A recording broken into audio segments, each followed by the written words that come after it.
자, 오늘은 챕터 3부터 시작할게요. 챕터 3, 세상, 그 참을 수 없는 애매함.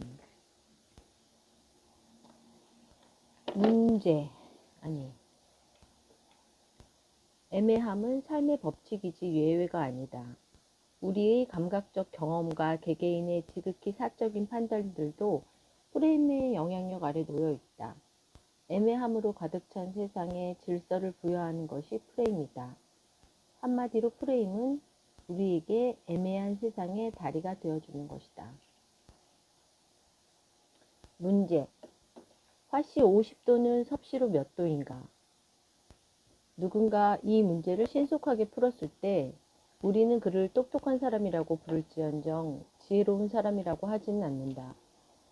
이 문제를 눈 깜짝할 사이에 풀어내는 계산기를 붙들고 지혜로운 계산기라며 떠받들지도 않는다. 왜냐하면 이 문제에는 단 하나의 분명한 정답이 존재하고 그 답은 누구나 공식에 맞춰 쉽게 도출할 수 있기 때문이다. 화씨를 섭씨로 바꾸려면 화씨에서 32를 뺀 뒤 1.8로 나눠주면 된다. 따라서 위 문제의 답은 섭씨 10도다. 수학자나 심리학자들은 이와 같이 분명한 답이 존재하는 문제를 잘 구조화된 문제 혹은 잘 정의된 문제라고 부른다. 반면 지혜를 필요로 하는 문제를 잘 구조화되지 않은 문제 혹은 잘 정의되지 않은 문제다. 예를 들어 영국은 EU에서 탈퇴해야 하는가? 라는 문제나 부부가 이혼할 경우 자녀의 양육권은 둘 중에 누가 가져야 하는가? 와 같은 문제들이 이 범주에 해당한다. 이런 문제에는 단 하나의 정답이 존재하지 않고 사람마다 보는 관점, 즉 프레임에 따라 서로 다른 의견들이 존재하기 마련이다. 따라서 이런 문제의 해결책을 놓고는 자신의 프레임을 상대방에게 주입시키기 위해 치열한 프레임 전쟁이 벌어진다.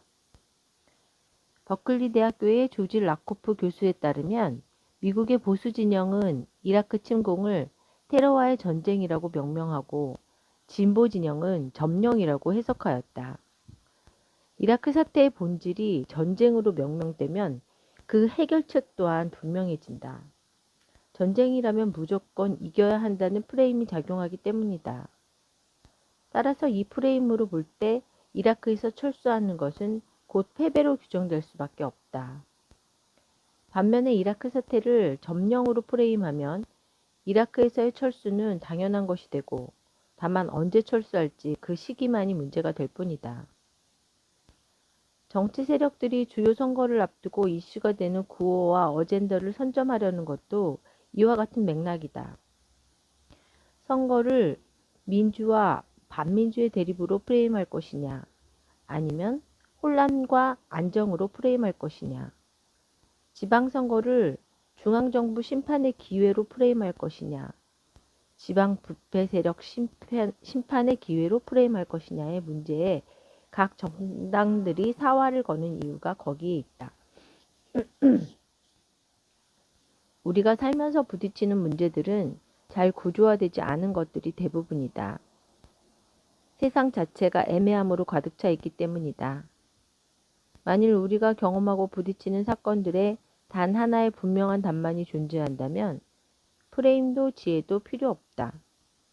이 장에서는 우리가 프레임을 필요로 할 정도로 세상이 그렇게 애매한 곳인지에 대한 이야기를 해보려고 한다. 감각의 불확실성. 우리가 하는 여러 경험들 가운데 감각적 경험만큼 확실한 것이 있을까? 어떤 논쟁에서도 내 눈으로 직접 봤다니까, 내가 직접 먹어봤다니까 만큼 강력한 도구는 없다. 아무리 정교한 논리와 해박한 이론을 동원하더라도 직접 눈으로 경험했다는 주장 앞에서는 길을 펼 수가 없다. 게맛에 대해 아무리 해박한 지식을 갖고 있더라도 그 맛을 직접 보지 못한 사람은 니들이 게맛을 알아? 라는 면박 앞에서 그대로 당할 수밖에 없다. 그러나 우리가 이렇게 확신하는 감각적 경험에도 놀랄 만큼 애매성이 존재한다. 다음 그림의 정 가운데를 중심으로 위아래를 한번 보자. 알파벳 A, B, C가 보일 것이다. 이 그림을 내가 엄마한테 설명해 주자면 십자가 같은 크로스된 정렬에서 A, B, C는 위에서 아래로 가운데로 써 있고 12, 13, 14는 가로로 써 있어. 그러니까 마치 13이 위에서 아래로 읽을 때는 B처럼 보이니까 A, B, C로 읽히고 가로를 읽을 때는 12, 13, 14로 읽히는 거야. 왜냐면 B를 약간 딱 붙여서 써놓은 게 아니라 약간 띄어서 써놨거든. 직선이랑 꼬부리를. 그래서 이 그림을 정 가운데를 중심으로 위아래로 보면 알파벳 A, B, C가 보일 것이다. 이제 A와 C를 가리고 손가락으로 가린 다음 좌우로 보라. 분명히 12, 13, 14가 보일 것이다. 이렇게 해서 정 가운데에 있는 거는 B로도 보이고 13으로도 보이는 것일까? 동일한 모양이지만 위아래로 읽을 때는 주변 알파벳이 배열되어 있어 글자 프레임이 활성화되고 좌우로 읽을 때는 주변 숫자들이 배열되어 있어 숫자 프레임이 활성화되기 때문에 숫자로 보인다. 완벽하게 동일한 시각 자극이었지만 어떤 프레임으로 보이느냐에 따라 각기 다른 실체로 경험될 만큼 이 자극은 애매성을 내포하고 있다. 이처럼 우리의 감각적 경험도 항상 객관적이고 고정된 것이 아니라 프레임에 따라 달리 경험될 수 있는 본질적 애매성을 갖고 있음을 기억해야 한다. 순서의 힘. 솔로몬 애쉬라는 사회심리학자가 1946년에 수행한 실험은 심리적 속성이 얼마나 애매한지를 잘 보여준다. 이 실험에서 애쉬는 실험 참여자들에게 어떤 사람에 대한 여러 가지 정보를 준 뒤 그 사람이 어떤 사람인지 짐작해 보도록 했다. A 조건의 실험자들에게 제시된 정보 순서는 다음과 같다. A 조건, 지적이다, 부지런하다, 충동적이다, 비판적이다, 고집이 세다, 질투심이 강하다. 이게 A 조건이었어요. 그리고 B 조건의 실험 참여자들에게도 동일한 내용의 정보를 주었지만 제시된 순서가 정반대였다. B 조건. 질투심이 강하다. 고집이 세다. 비판적이다. 충동적이다. 부지런하다. 지적이다. 우리가 경험하는 정보가 알약과 같다고 가정해보자. 의사가 총 6개의 알약을 처방했는데 이때 아주 특별한 경우가 아니라면 붉은 알약을 먼저 복용하든 푸른 알약을 먼저 복용하든 크게 문제가 되지 않는다. 만약 애쉬 실험에서 제시된 6개의 정보가 알약과 같다면 두 조건의 참여자들은 그 사람에 대해 동일한 인상을 형성해야 할 것이다. 그러나 심리학적 속성에 대한 정보는 알약과 다르다. 자료를 분석한 결과 A 조건에 형성된 인상이 B 조건에서 형성된 인상보다 훨씬 호의적이었다. 독자들도 직접 이 두 조건을 경험해보라. 한 특성이 어느 특성 뒤에 혹은 앞에 제시되었는지에 따라 해석이 판이하게 달라짐을 알 수 있을 것이다. 예를 들어 지적이라는 특성은 A 조건에서는 조금 충동적이고 고집이 세지만 천재들이 다 그렇지 않은가? 라는 전형적인 천재형의 이미지로 해석되지만 B 조건에서는 교만하고 차가운 이미지로 해석된다. 고집이 세다는 의미 또 어떤가? 그것이 지적이다 다음에 올 경우 집념이 강하고 결심이 확고한 이미지를 주지만 질투심이 강하다 다음에 오면 폐쇄적이고 옹졸한 이미지를 주지 않는가? 시간상으로 앞서 제시된 정보들이 뒤따라오는 정보를 해석하는 데 영향을 주는 프레임 역할을 했기 때문이다. 어떤 사람에 대한 인상 역시 아주 애매한 부분이어서 사용하는 프레임에 따라 동일한 사람을 놓고 천재성을 갖춘 사람으로 볼 수도 있고 옹졸한 사람으로 볼 수도 있는 것이다. 명왕성의 운명. 초등학교 시절부터 우리는 수금지와 목토 천해명이라는 단축어로 태양 주위를 도는 9개 행성의 이름을 외워왔다. 수십 년이 지나도 이것만은 기억하고 있는 독자들이 많을 것이다. 그런데 이 중에 명왕성이 행성 목록에서 빠지게 되었다. 명왕성은 9개의 행성 중에 가장 작고 귀여운 별로 사람들의 사랑을 받아왔다. 그러나 국제천문연맹에서 2006년 8월 24일 체코 프라하 총회에서 명왕성이 더 이상 행성이 아님을 전 세계에 공포했다. 이제 망망한 우주 속에 명왕성만 홀로 남게 되었다. 그것도 더 이상 명왕성이 아닌 소행성 134340이라는 이름으로. 사실 명왕성이 행성의 목록에서 빠졌다고 해서 우리의 일상이 크게 바뀐 것은 없다. 과학책 내용이 일부 바뀌었고 과학박물관의 그림들이 교체되었다. 한동안 학교 시험지마다 다음 주 행성이 아닌 것은? 이란 문제로 단골로 등장했다. 그렇다고 해도 이런 문제는 교육 담당자들과 학생들이 감당해야 하는 작은 혼란에 불과하고 기성세대들에게 일어난 변화란 기껏해야 수금지와 목토 천해로 암기 목록이 줄어든 정도다. 어쩌면 월트 디즈니의 만화 캐릭터인 플루토는 명왕성의 영어 이름이에요. 플루토를 볼 때마다 조금은 측은한 생각이 들지도 모른다는 점, 할머니와 할아버지는 행성이 9개인 줄 알고 세상을 떠났다는 것, 기성세대와 신세대 간의 세대차가 하나 더 늘었다는 정도, 이런 사소한 문제를 제외하면 살아가는 데 큰 충격은 없다. 그러나 명왕성 퇴출의 논쟁이 크게 흔들어 놓은 문제는 따로 있다. 바로 과학의 객관성에 대한 논란이다. IAU는 2006년 총회에서 명왕성을 행성의 지위에서 끌어내리는 안을 놓고 투표했고 그 결과에 기초하여 최종 결정을 내렸다. 객관적인 사실이 생명인 과학의 투표가 웬 말인가? 행성이면 행성이지 왜 투표가 필요한 것일까? 행성의 지위를 놓고 투표했다는 이야기는 행성의 정의에 대해 과학자들마다 의견이 다를 수 있다는 점을 보여준다.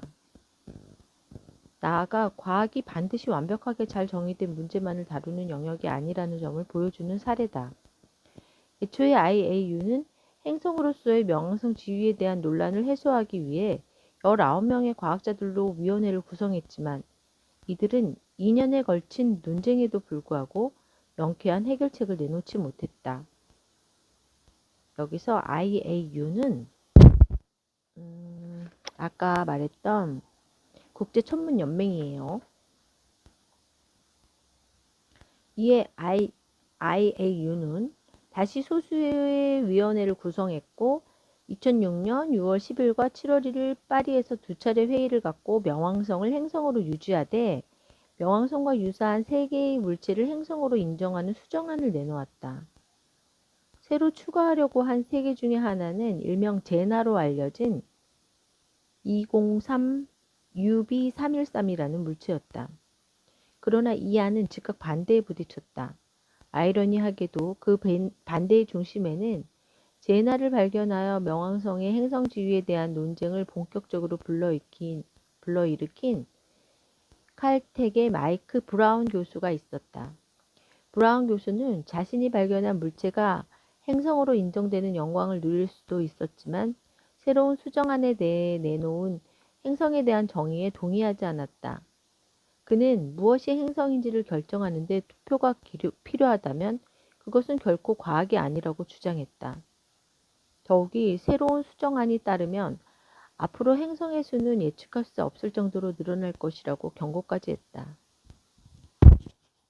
결국 반전의 반전을 거듭한 끝에 IAU는 명왕성을 행성에서 제외하고 전형적인 행성 8개만을 행성으로 유지하기로 최종 결정에 이른다.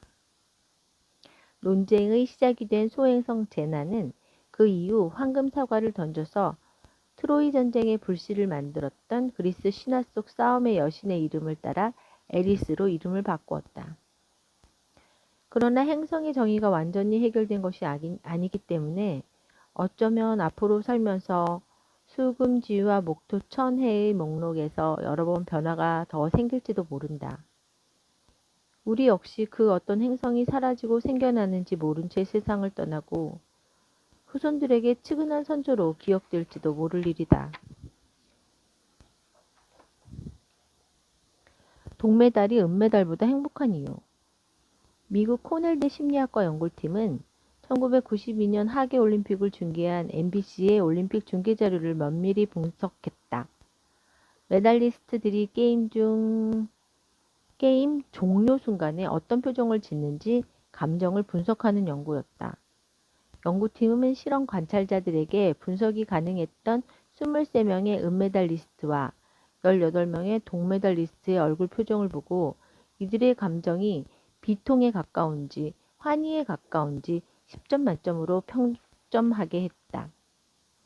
뿐만 아니라 시상식에서 선수들이 보이는 감정을 동일한 방법으로 평정하게 했다. 시상식에서의 감정을 알아보기 위해 은메달리스트 20명과 동메달리스트 15명의 시상식 장면을 분석하게 했다. 분석 결과 게임이 종료되고 메달 색깔이 결정되는 순간 동메달리스트의 행복 점수는 10점 만점에 7.1로 나타났다. 비통보다는 환희에 더 가까운 점수였다. 그러나 은메달리스트의 행복 점수는 고작 4.8로 평정화되었다. 환희와는 거리가 먼 감정 표현이었다. 객관적인 성취 크기로 보자면 은메달리스트가 동메달리스트보다 더 큰 성취를 이룬 것이 분명하다. 그러나 은메달리스트와 동메달리스트가 객관적으로 경험한 성취의 크기는 이와 반대였다. 시상식에서도 이들의 감정 표현은 역전되지 않았다. 동메달리스트의 행복 점수는 5.7이었지만 은메달리스트는 4.3에 그쳤다. 이 연구팀은 여기서 한 걸음 더 나아가 은메달리스트와 동메달리스트의 인터뷰 내용도 분석했다. 해당 선수들이 인터뷰를 하는 동안 거의 뭐뭐 할 뻔했는데 라는 아쉬움을 많이 드러냈는지 아니면 적어도 이것만큼은 이루었다 라는 만족감을 나타냈는지를 확인했다. 분석 결과 동메달리스트의 인터뷰에서 만족감이 더 많이 표출되었고 은메달리스트의 경우 아쉽다는 표현이 압도적으로 많았다. 왜 은메달리스트가 동메달리스트보다 더 만족하지 못할까? 선수들이 자신이 거둔 객관적인 성취를 가상의 성취와 비교함으로써 객관적인 성취를 주관적으로 재해석했기 때문이다. 은메달리스트들에게 그 가상의 성취는 당연히 금메달이었다. 2세트에서 서브 실수만 하지 않았더라면 금메달을 딸 수 있었을 텐데. 최고 도달점인 금메달과 비교한 은메달의 주관적 크기는 선수 입장에서 실망스러운 것이다. 반면 동메달리스트들이 비교한 가상의 성취는 노메달이었다. 까딱 잘못했으면 4위에 그칠 뻔했기 때문에 동메달의 주관적 가치는 은메달의 행복 점수를 뛰어넘을 수밖에 없다. 객관적으로 보자면 더 낮은 성취를 거둔 동메달리스트가 더 높은 성취를 거둔 은메달리스트보다 더 행복해했다는 얘기다. 이는 C뿔을 피하고 간신히 B-를 받은 학생이 아깝게 A-를 놓치고 B뿔을 받은 학생보다 더 만족스러워하는 것도 이와 같은 이치다. 물리적으로 동일한 시각 자극들이 주변의 자극에 의해 다르게 해석되듯이 성취의 크기도 다른 성취도와 비교를 통해 달리 해석된다. 이처럼 공간상의 비교, 시간상의 비교, 심지어 상상 속의 비교에 의해서도 현실은 주관적으로 재구성된다. 그만큼 우리의 현실은 본질적 애매성을 가지고 있다. 질문의 위력. 비교 프레임은 우리 스스로의 선택이 아니라 외부로부터 유도될 수 있다. 예를 들어 TV를 자주 보는 남성들은 이성 친구나 배우자가 매력적이지 않다고 판단한다. TV 속의 젊고 매력적인 여성을 보면서 배우자나 이성과 비교하기 때문이다. 자신도 모르는 사이에 함정에 걸리는 셈이다. 자신도 모르게 특정한 방향으로 프레임되는 것이 꼭 부정적인 것만은 아니다. 1990년 캐나다 월털루 대학교 연구팀이 수행한 한 실험에서 카톨릭 신자 여대생들에게 어떤 여성의 은밀한 성적 상대에 대한 글을 읽도록 했다. 그런 후에 한 조건의 여대생들에게 교황 요한 바오로 2세 사진을 아주 짧은 순간 보여주고 자기 자신에 대해 평가하도록 했다. 다른 조건의 여대생들에게는 교황의 사진이 아닌 낯선 중년 남자의 사진을 빠른 속도로 보여주었다. 두 조건 모두 그 사진이 누군지 알아챌 수 없을 정도의 빠른 속도로 제시되었다. 그 결과 교황의 사진을 접한 여대생들이 낯선 남자의 사진을 접한 여대생들보다 자기 자신을 더 부정적으로 평가하는 것으로 나타났다. 성적 상상을 읽은 후에 교황의 사진이 노출된 여대생들이 죄책감을 더 많이 느꼈기 때문이다.